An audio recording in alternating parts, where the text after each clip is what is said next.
خیبر پختونخوا کے وزیر اعلیٰ علی امین گنڈا پور کی تاریخ فرار ہونے میں کوئی نئی نہیں ہے۔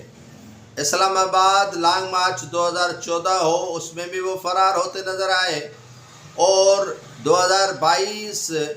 میں حکومت جب چلی گئی تو اس میں بھی وہ فرار ہوتے نظر آئے، لیکن بالآخر اسے گرفتار بھی کر لیا گیا، اور اس کا سافٹ ویئر اپڈیٹ کرنے کے بعد جو مقتدر حلقے ہیں انہوں نے اپنے ساتھ علی امین گنڈا پور کو ملا لیا ہے۔ یہ جو انقلاب کی باتیں ہو رہی ہیں، یہ جو پرویز خٹک ہے اس سے زیادہ نہیں ہے۔ پرویز خٹک کو آپ نے دیکھا ہوگا کہ وزیر اعلیٰ خیبر پختونخوا تھے، اور انہوں نے عمران خان کے ساتھ اس دھرنے میں بڑے بھنگڑے ڈالے تھے اور کہا تھا کہ میں مر جاؤں گا، کٹ جاؤں گا، لیکن عمران خان کے دھرنے سے نہیں جاؤں گا۔ اب انہوں نے اپنی جماعت بنا لی ہے پی ٹی آئی کے نام سے، لیکن